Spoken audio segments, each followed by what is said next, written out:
Hey everybody, thank you for tuning in to ChannelBK. My name is Brian. Welcome to another review for the new Sufjan Stevens album, Carrie Lowell. Sufjan Stevens is a folk music writer, singer-songwriter, Detroit native, and this is actually the first album that I actually listened to by him. This is his 7th album, and to be completely honest, I never heard of him up until this point, which is kind of crazy. Other than the genre that he's well known in, he's also experimented with Christmas albums and hip-hop, but this is his brand new album, and to be completely honest, I was excited to listen to this because of all the phenomenal reviews of this album. Now, this album is kind of a lot to do with obviously the title of the album, Carrie Lowell, which is his mother and stepdad, and sort of how back in 2012 his mother died. This album also has an idea that when he was younger, he always would go to Oregon on family trips, and that is also sort of a main theme around the album. And another thing too, I was instantly hooked onto this album was the actual instrumentation. Now, there's little big moments here and there and so on and so forth, but it's a very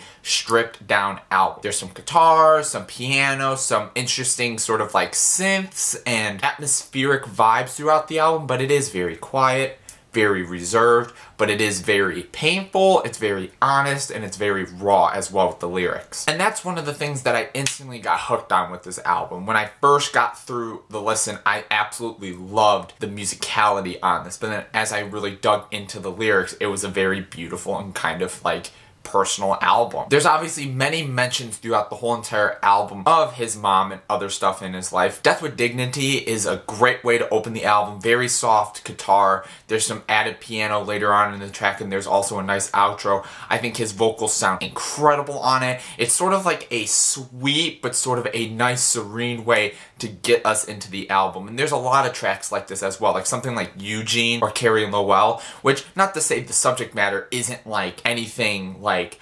happy ho-hum about it, but it's very upbeat, it's very kind of sporadic, especially with Eugene, because the track before it, Drawn to the Blood, is actually a little bit darker, a little bit more moodier, and then sort of the switch up with Eugene was sort of a great transition into that. Should Have Known Better is another great track on here. It's one of the longer tracks on the album, and I love how like halfway through the track there's this interesting sort of synth breakdown, and then that's sort of another added instrument to the rest of the song, and Sufjan's singing and lyrics for like the second half of it were on point, and I thought it was absolutely beautiful and grand, and sort of like it had that added oomph to it. 4th of July was also a phenomenal song on here as well. It starts super sort of, not eerie, but it has a very interesting mood to it, very atmospheric, and these nice pianos go throughout the whole thing, and the vocal delivery is just kind of haunting in a way, but it's so beautiful, and you could really feel like it is the 4th of July. And I know that's sort of corny to say, but it's sort of like you close your eyes while the song's on and you just sort of think about fireworks going off, and it really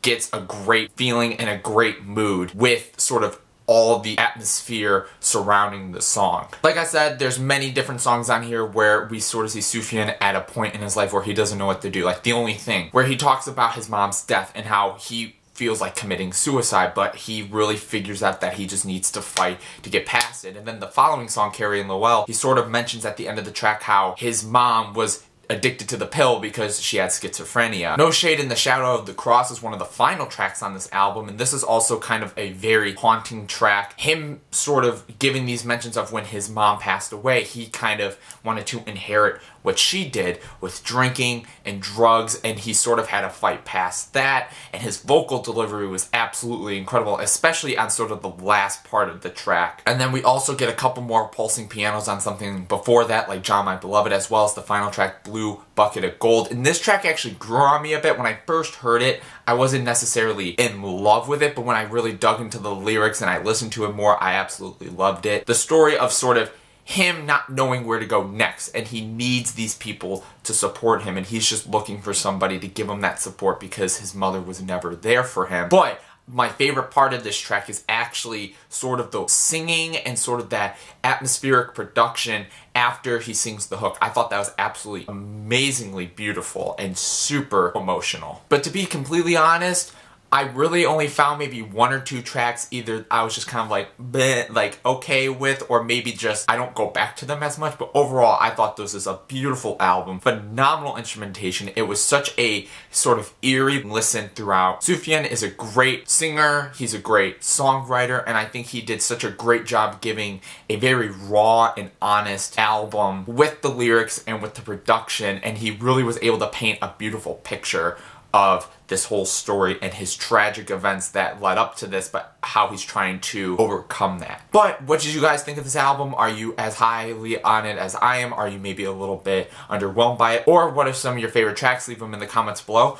What are some albums of his that I should maybe go back to, since this was sort of my first real introduction to him? Also leave that. If you liked the video, please like, and also if you liked this actual video, please subscribe if you want more music reviews as well as movie and TV reviews, and also some other original stuff I'm going to be hoping to roll out very soon. Thank you guys for watching, and thank you for tuning in to ChannelBK. Peace out, guys.